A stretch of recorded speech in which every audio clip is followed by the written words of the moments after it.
Hey, what's up, guys? Bar Creep 360 here, and yeah, I'm back. I'm back again with another reaction video. Yeah, this is another death battle. Korra versus Storm, Avatar versus Marvel.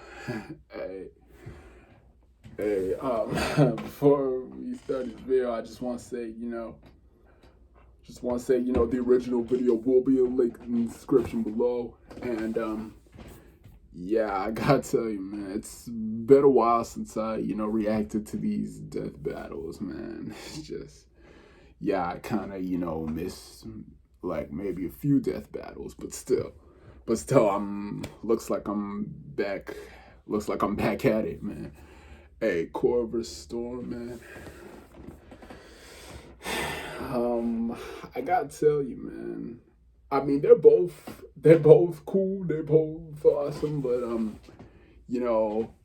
I mean, I don't really know much about Storm. So, Storm from X-Men. But yeah, so yeah, I gotta say, I really hope Korra wins, Hey, Avatar, that was my show back in the day. I mean, Storm's cool too. Storm's cool. Yeah, Storm's cool too, Storm from X-Men. But yeah, to be honest, I don't really know much about her. But anyway, enough talking. Let's get into this. Avatar Korra, the master of all four elements. Storm, the X-Men's goddess of the storms. Weather. Yeah, all I know is of our natural world. Yeah, all I know is that she, controls thunder and lightning. That's all. Badass to control them. He's Wiz and I'm Boomstick. Yeah, she controls it's our job to analyze lightning. their weapons, armor, and That's skills all. to find out who would win a death battle. That's all I know. But anyway. Avatar Aang, savior of the world, uniter of four nations, destroyer of cabbages. But like all avatars, after decades of service, he passed away. Humanity would have to move forward and prepare his next reincarnation to take up his mantle. But who could fill Aang's shoes? Her name was Korra. Wiz, who is that? Did you leave the door open again? Deuces, gents. Unlike her carefree predecessor, the hot-headed, obstinate Korra was an Avatar prodigy from day one. I'm the Avatar! You gotta deal with it! While Aang struggled to accept his role in the world, Korra never wanted to be anything else. Not only is she an expert hand-to-hand fighter on her own, as a bender, Korra can manipulate the natural world around her through martial arts. And as the Avatar, she is the only living being who can bend all four elements at once. Water, earth, fire, air. Not you. Straight from the southern water tribe, Korra can control tendrils of water, form massive walls of ice, and generate huge tsunamis. Aang once raised the sea level to put out these huge fires.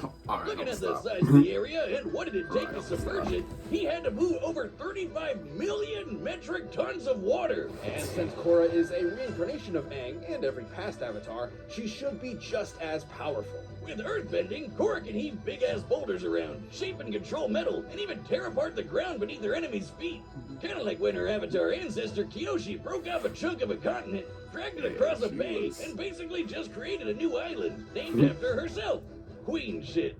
By measuring the size of the island to get its mass and the size of the bay to get the distance Kyoshi dragged it, displacing this much rock would require an energy over 21 gigatons of TNT. That's almost 15 times more energy than the entire world's nuclear arsenal detonating at the same time. With firebending, Korra can fire blasts of, fire, jet into the sky like a rocket, or breathe like a friggin' dragon. The perfect element to match Korra's hot-headed temper. However, her final element was completely different. Due to its inherently zen, free-flowing nature, Korra struggled at first to master airbending. But like all good prodigies, she figured it out anyways. With airbending, Korra can shoot powerful gusts of wind, fly around on tornadoes, and create a cute little air scooter. She used this element to defeat the bloodbender Amon, who was fast enough to dodge lightning. He's not the only one. Zuko and Iroh have caught and dodged lightning as well, and Iroh even caught one from the sky. Hey, The Iroh leader of a was- lightning bolt moves at 60,000 Yo, Iroh meters per was- second. Comparing the distance a Maul moves relative to the bolt, he must have been moving over 200 times the speed of sound. But Korra's more than just a badass martial arts superhero. She also acts as the bridge between the mortal and spirit worlds. The spirit world is a separate plane of reality, and Korra is stronger while she's physically there. Her direct connection isn't coincidence. She and every avatar before her are fused with the spirit of light, Rava. Every time the avatar dies and reincarnates, Rava searches out their spirit to bond with their new body, a staple of Hindu and Buddhist cosmology. I've done a lot of research into reincarnation, which I'll demonstrate today with Boomstick and this anvil. Wait, what was that? Now, the Avatar is usually reborn into a different nation, but I've set this up so Boomstick will reincarnate into the nearest vessel, this identical clone body. Wait, how did Hey, Wiz. Hey, feel buddy. Why did you do me? see the clip in the back? Cut off his leg and everything. Speaking of see the messing clip with in your the back? soul, Korra can remove or restore your bending, bring her past lives for advice, and tap into the kick-ass Avatar state. The Avatar state massively boosts Korra's raw bending power, turning her into effectively a demigod and the de facto most powerful being on the planet, if she wasn't already. Despite that, Korra's no stranger to failure. She was severed from her connection to the past avatars and was almost killed while in the Avatar state, which would have ended her cycle of reincarnation entirely. That last brush with death left her physically and emotionally crippled for years. Even after physical therapy, her fiery spirit struggled to reunite. Korra's entire identity was wrapped up in being the Avatar, all the way from day one. And the biggest trials she had to face were when her place in the world was challenged. Would everyone be better off without an avatar, or bending at all? But Korra's nothing if not one hell of a fighter. No matter what life threw at her, she always got back up to kick ass. Korra once blocked an energy blast from a giant spirit cannon, which created this massive crater in the center of Republic City, and almost killed everyone. Taking a look at the width and depth of this crater, and assuming it was all vaporized, Korra must have held back a blast worth almost 6 megatons of TNT. More queen shit. And during harmonic convergence, Korra tapped into enough spirit energy to turn into a giant kaiju and battle the dark avatar Unalaq for the fate of the world. Wiz, I told you, we don't talk about season 2. Okay, 1 was cool. From taking down anarchist revolutionaries to fascist empires, Korra proved herself as an avatar worthy of her forebearers. With her teammates Mako and Bolin, teachers like Tenzin and Toph, and badass girlfriend Asami by her side, there was nothing she couldn't do. Queen shit? Queen shit. Come on, little girl. Give me your best shot.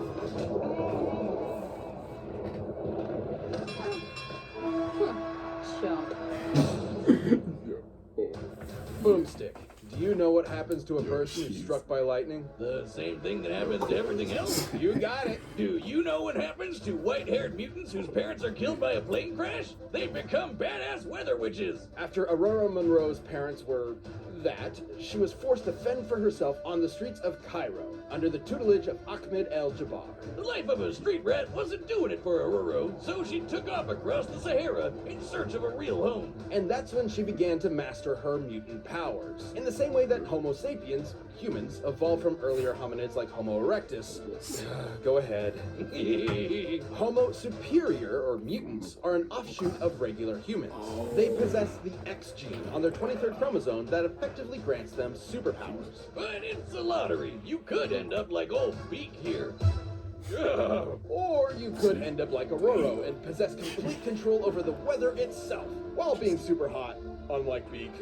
No. For all she knew, she was a goddess sent straight from heaven, and that's exactly what the local tribes thought when she arrived in her ancestral Kenyan homeland. Aurora's mutant gene allows her to psionically manipulate the atmosphere, capable of summoning a hurricane with less than a conscious thought. When she does feel like using conscious thoughts, something Wiz tells me I struggle with, Aurora can create storms that cover the entire Earth. Her weather manipulation isn't just powerful, but precise. She can call upon massive tidal waves, conceal herself in fog, and even generate localized blizzards cold enough to freeze lava. She can summon bolts of lightning, even ones that are continents away, or generate electricity inside your brain. And she once zapped Cyclops with enough lightning to restart an artificial sun called the Ring of Fire, a name that reminds me of the morning after Taco Tuesday. And Circling the planet Polemarchus, the Ring of Fire provided all the same just, energy as you a know, regular just star. But her favorite element is probably wind. With it, she can blow people away with tornadoes, suck the air out of a person's lungs, and generate enough lift to fly. She once flew fast enough to reach the edge of Earth's atmosphere from ground level in just a few seconds. By measuring the angle and size of the Earth to get the distance and estimating a time frame of about 5 seconds, Aurora had to have flown at 4,000 times the speed of sound. She can even manipulate solar winds to fly through space. Unlike winds on Earth, which are just the movement of air molecules through the atmosphere, solar winds are streams of charged particles, mostly electrons and protons, ejected from the sun. Almost as crazy as how she can breathe in the vacuum of space. She creates a mini atmosphere around herself by gathering, stray hydrogen atoms. Atoms, those are like really small last time I checked. Are these writers just giving her whatever powers they want now? How is that weather? Aurora's abilities apply to any atmospheric conditions, whether they be in outer space or alternate What kind of game dimensions. is that? Essentially, anything even remotely considered weather. Man, I wish what I type of had game is crazy that? writers giving me random superpowers just because it's funny. That'd be awesome. That look cool. Well, anyways, I'm gonna go use my rocket hands I've always had to get my beer out the fridge. Away! Oh no. Bro, you got it. More ads. Yo. Okay, never mind. Perhaps It's the just most short. useful ability, Never though, mind. is to sense Sorry changes about in the that. weather with a pseudo sixth Bro, sense. some ad just Aurora popped up all of a literally sees sudden. atmospheric patterns and But it was energy as short. colors, with the world as her Let's get back canvas. to this. She's so good with it, she could track a jet flying over New York while she was fighting the Shadow King in Wakanda. That's on the other side of the planet. Yeah, no wonder everyone thought she was a goddess. She is. Aurora enjoyed all the worship and admiration until the day she was contacted by an American, Charles Xavier, with an interesting proposal. I'm gonna make him an offer he can't refuse. Join the X-Men. Oh, pretty please. They were eaten by this living eyelid. It's a long story, but we're short-staffed. Xavier founded the X-Men as a team of mutant superheroes that would attempt to mend race relations between Homo sapien and Superior through non-violent means. Because what better way to teach kids in the 60s about the civil rights movement than with a bunch of good-looking lily-white teenagers with superpowers from upstate New York? Feeling she had spent enough time blessing the rains down in Africa, Aurora agreed and was assigned the codename Storm. And she more than earned the spot. She's proven herself worthy to wield Mjolnir, led a war against the Inhumans, and even survived a blast from her own lightning. This is impressive considering her lightning is powerful enough to match Polaris, who once used her powers to punch through Earth's crust all the way to the planet's core.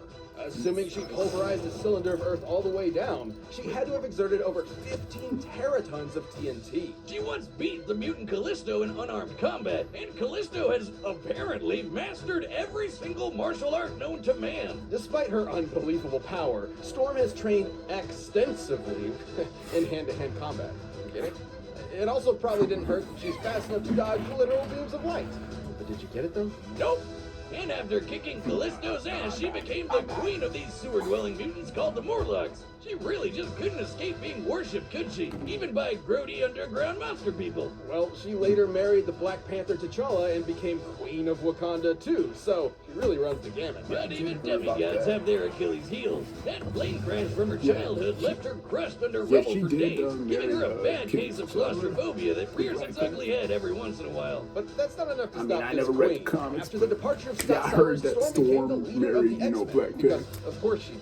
And when Geordie LaForge eventually came crawling back, the two fought over who would lead the team. Despite Scott literally being able to shoot death lasers from his eyes, Storm kicked his ass. And even better, she didn't even have her powers at the time. As it should be, because there's no one more devoted to her team than Storm is. She may be an Omega-level mutant, but her greatest superpower is her bottomless compassion. Mess with her team, and you'll watch as Aurora's heart of gold quickly turns to ice, as she quite literally steals your breath away. Testing me. It's time you remember why they call me Storm.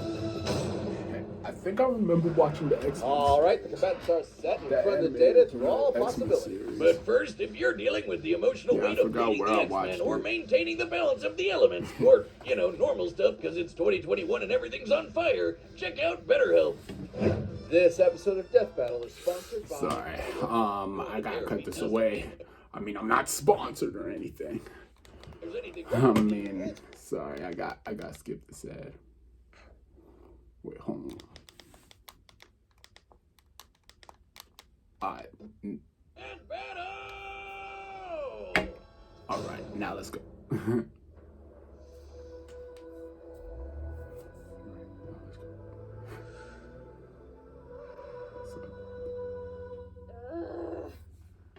so bored. Alright, here we go.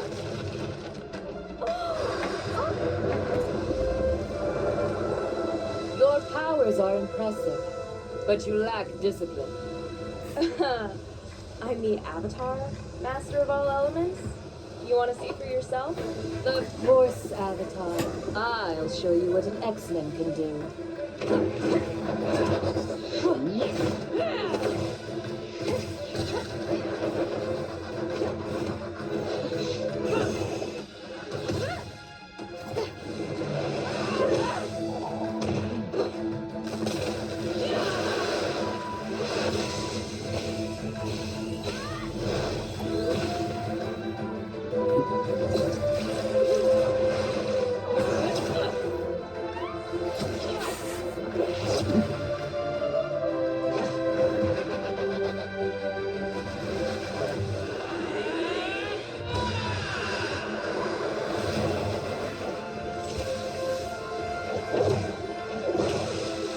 Water, lightning, and airbending?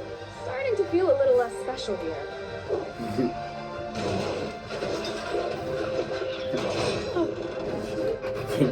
No bender.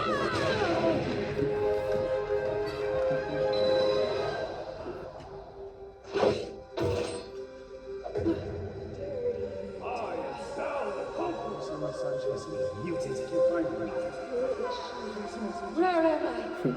Who are you? Answer me!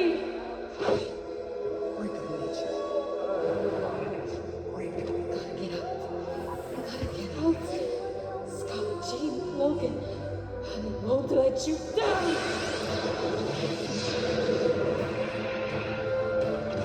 My cabbages will never be saved!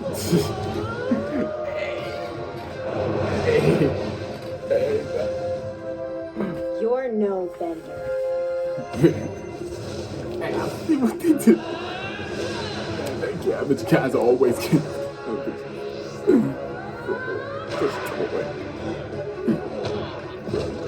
Never gets old.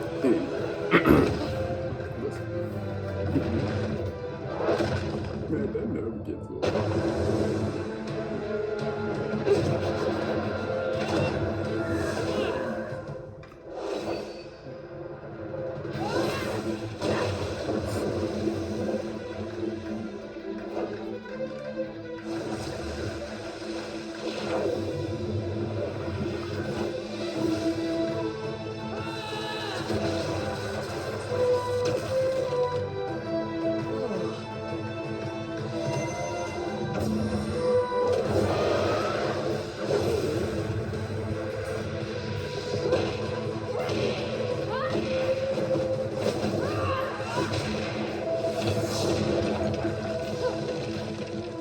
I know what you are, Spirit of Storms.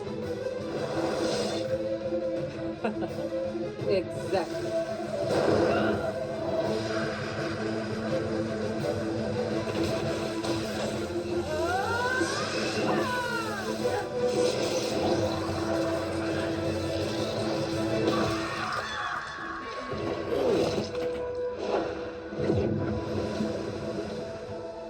You fought nobly, Avatar. KO! I think I just queen shit myself.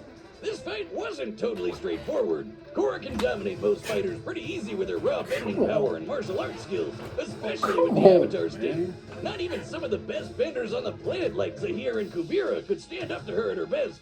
However, despite you Korra's see? awesome avatar powers, she found herself outmatched by Storm's skill, precision, and overwhelming force. For instance, Storm's massively hypersonic flight and ability to sense and control weather across the planet meant she could always fight safely from a distance. Korra's trained in martial arts from birth, but even if she did manage to get in close and fight hand-to-hand, Storm's experience with the X-Men and defeating Callisto meant she could keep up. While Korra may have fought people who can dodge lightning, Storm can dodge literal beams of light. Even just using her flight speed exiting the atmosphere, she'd still be nearly 20 times faster than Korra. Korra did have access to elements like fire and earth that Storm didn't. If she somehow found out about Storm's claustrophobia, she could theoretically trap her in some rocks to exploit it. But Storm would be more than powerful enough to just break out. Her lightning was strong enough to match Polaris, who punched a hole in the earth all the way down to its core. Yeah, ultimately, Storm was just way more powerful. Remember that planet-sized storm she created? Well, I know clouds are lighter than air, but those are a shit ton of clouds and need a lot of work to move around. By measuring their volume and the speed at which they moved, the energy Storm needed for this would be over 500 exatons of TNT, about 250 times more powerful than what Korra could output. And considering this is the same woman who was powerful enough to reignite an artificial star, results like that aren't outliers. Even taking the fight to the spirit world wouldn't have helped, considering Storm has manipulated alien weather from outer space and alternate dimensions. She'd have no problem adapting there, and considering Storm's powers are genetic in nature, not spiritual, Korra would not be able to depower her with energy bending. And none of that is counting the ways Storm could have ended the fight right off the bat, like sucking the air right out of Korra's lungs or generating a lightning storm in her brain. Korra was a tenacious, unrelenting opponent, but Storm's massive range, precise control, deadly skill, and unbelievable power won her this fight. Don't get bent out of shape. Korra just couldn't weather the storm. The winner is Storm. Hey, what Storm did, that was rude, man. Thanks for watching this episode. If you want even more action, you should check out the Anyway, let's see HBO who's Max, starring Michael B. Jordan, Dakota Fanning, and David Tennant in a fast-paced animated series inspired by mecha anime.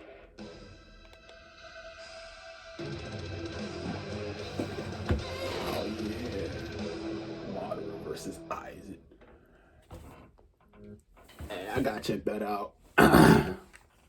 Yeah, I already see it on their channel, so hey, yeah, that video, you know, Madara versus Isaac. Hey, I gotta check out that.